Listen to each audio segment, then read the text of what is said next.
All right, enough of this Coppa Italia goodness. Let's move on to some quick hits. Let's go, Gab. Bayern won away at Werder Bremen to win their 8th straight Bundesliga title. No surprise there. Jules, are they your favorites to win the Champions League too?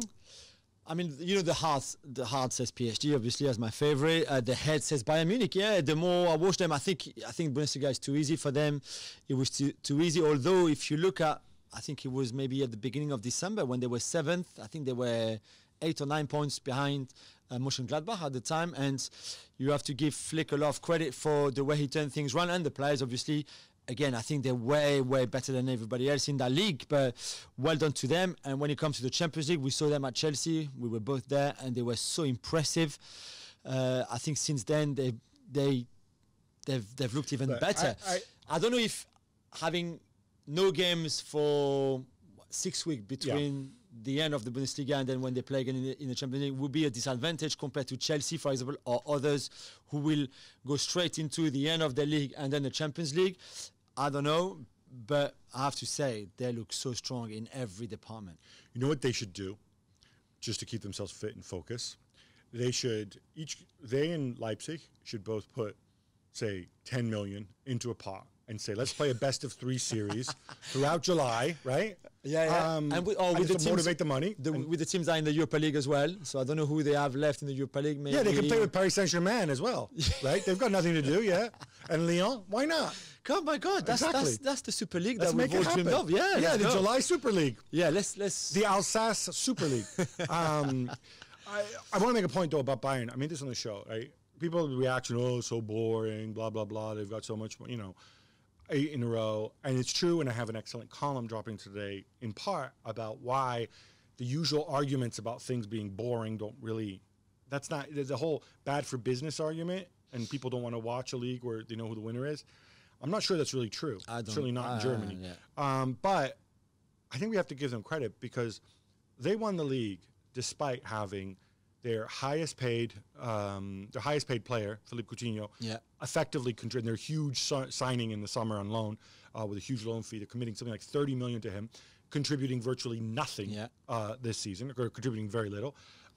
Their most expensive signing ever, Lucas Hernandez, only starting, I think, 8 games this season. Yeah, I mean, half of the defense was their second most expensive signing, your buddy Corentin Tolisso, also on the Tolisso plan. Don't blame the French. No, I'm not. I want to just have a go at Nicolas Zule. Remember, it's supposed to be Zule Hernandez. He goes down, in September? They overcame a ton of adversity. And they had Niko Kovac as a manager. They had Niko Kovac. They had to change a manager in mid-season. All this stuff like, stability, you can't change your manager. It really doesn't affect them. They had Manuel Neuer's contract situation, which could have been an enormous distraction. He is the team captain after all, and you're signing his replacement in Alexander Nubel.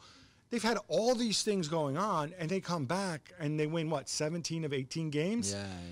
That is absolutely tremendous, and you have to give them credit for that. Yeah, definitely. And then, we can't wait to see them in the Champions League. What's next? Well, Gab, UEFA's ExCo met on Tuesday and confirmed what we already knew. The Champions League will be played in a straight knockout in Portugal from the quarterfinals all the way to the final in August. That makes sense, right?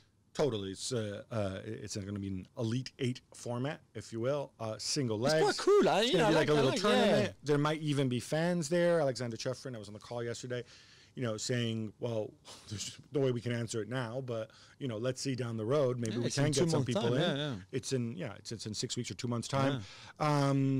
They also announced the schedule for internationals. They're going to have triple headers rather than double headers next season to try and catch up, obviously, with a lot of the international games.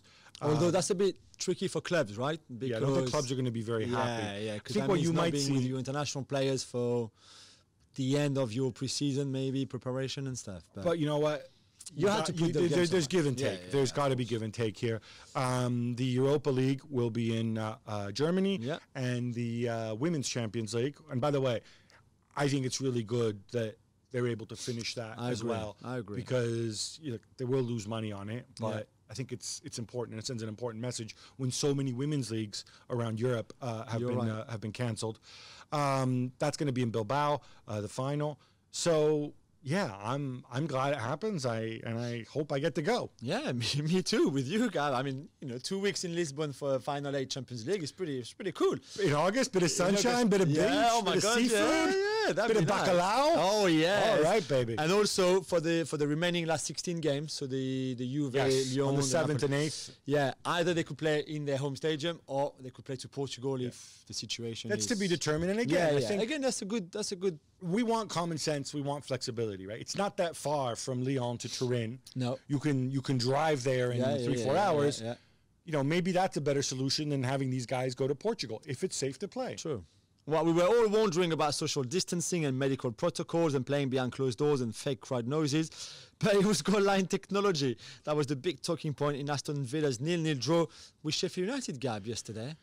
Yeah, so in case you've been under a rock and haven't seen this, Ollie Norwood sends sort of a big looping ball into the box. Nyland, the goalkeeper, goes up to collect it, and then somehow, also because he's not very good, lands funny, steps backward, ends up in his own net. Very obvious. Somebody said it was like, I mean, come on. It was like Rashidi Yakini's goal celebration in 1994 World Cup. Shout out to my Super Eagles there. And so you assume it's an obvious goal, right? But Michael Oliver's got the little goal decision system device, and it's supposed to vibrate if the ball crosses the line. Now, it doesn't vibrate. Nothing happens. Play goes on. VAR doesn't intervene. Now, we've had statements, the people who supply the goal decision system. And by the way, I find it hilarious how everybody was like, well, VAR technology, but they all love the goal decision system. Yeah. Now, this thing doesn't work. They come out and they say, well, they gave some stupid technical thing. Well, the goalkeeper was obstructing or occluding, I think they said. Great word usage there. Get your thesaurus is out. The cameras in the goal. It's the first time it's happened in 9,000 games. That's what you say. Who keeps count? We had those similar incidents in France, by the way. No, it's the first time it's ever happened in 9,000 games, and whatever. Now, most people are going to ask, why didn't VAR intervene? I'm going to give Michael Oliver a pass because he's on the pitch. He's focusing on many different things, on fouls. Maybe he didn't have a sideline. Maybe he didn't see it. Maybe at the wrong angle. Yeah, he was. But the VAR is watching on television with the rest of us, right? Yeah. Why doesn't this guy say, Michael, I guess the goal decision system thing didn't vibrate, but it certainly looked like a goal. Why don't you step down a second and let me take a closer look at this? Maybe it's broken. Do you want me to find out if it's broken, right? This is what a normal person I don't know who the VAR is. I'd name and shame him if I could, but I don't even want to name check the fool. And it didn't happen. Yeah. And so on that, Gab. Oh, you're going to tell me who it was? No, the PGMOL says in a statement that, which I'm not really sure I understand, but maybe that's because I'm not English. I don't know. But that Michael Oliver didn't receive a signal. Yeah, we know that. The unique nature of that means that the VAR did not intervene. So they don't really say why they didn't. I don't know if they... The IFAB protocol specifically says that the VAR, if there's a problem with the goal decision system, it's the VAR's duty and responsibility to intervene, as well as it is to go and intervene in cases of obvious errors. This was an obvious error. Unless the VAR was scratching his backside or something, he's watching the game, he can see that the ball goes into the net. And a normal person says, oh, I know there's a goal decision system, but, I really shouldn't abdicate all responsibility here. I should come out and find out what happened. Is it not working? Yeah. Can I just take a second? Should I tell Michael to stop the game, right? Yeah. I mean, in fairness... just come out and say it. VAR is human. The guy made a mistake. Whatever it is. Yeah. Not the unique nature of... Yeah, we understand the unique nature. We understand the thing broke. Stuff happens. In fairness, after 3 months without football, one guy had one job, is to make sure that goal line technology was working. I mean, that's all he had to do. Make sure it's working. 2 guys screwed up at the same time. Whoever's in charge, the Hawkeye people with all their fancy stuff. Yeah, they are doing the job. The VAR as well, because remember, it's a human eye. Michael Oliver, whatever, he's got to trust. If the thing doesn't vibrate, the VAR doesn't talk to him. It looked like a goal, but maybe it wasn't. When Sheffield United would miss out on the Champions League or the Europa League, this is the thing. It has huge implications. Sheffield United would be, they would be ahead of Manchester United right now. Yeah. They would be in 5th place right now. I mean, and this could also, if they'd won the game, had that goal been allowed, right? You don't know. We don't know, but they would have been 1-0 up. Yeah. I mean, ultimately, we can only go by what actually happened on the pitch. And it has implications at the bottom of the table as well for Watford and for the other teams that are fighting to avoid relegation. This is a point Aston Villa had, which they might not have had otherwise. And you know what? If you're the Premier League and you've prepared this restart and you've been criticised, and rightly so, by us and by a lot of people, because you took so long and you were such a mess for a long time, and then it's finally here, first game, and it's a boring 0-0 draw, and as well you've got that, you must be livid.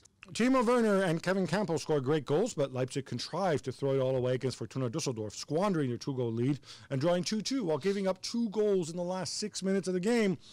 Jules, this was bad, especially my boy and yours, Dayot Upamecano. It was bad, Gab, and it would cost. I mean, it could cost them. Obviously, that draw. Do you know what? So I think he's got incredible talent, Upamecano, and I love him. And sometimes I watched him play like this, like in that game, in a game against Lyon in the Champions League, where he made some mistakes, and I'm thinking, like, he can't defend. Like, I don't know what's wrong. I don't know if in his head he's tired, it's the end of the game, he's too confident. I don't know what it is. But you see that, right. And he's think, a kid. He's still very young. Gab, he's a kid. He's been playing for 3 years now. That's fine, but I always invite people who are ready to go and destroy, especially young central defenders who make mistakes. Go see where Koulibaly was playing when he was 21. Go see what level Virgil van Dijk was playing at when he was 21. And bear that in mind and look at where they are now. No. I agree with you. And I'm not. This is not. You know, this is not. But sometimes I do wonder.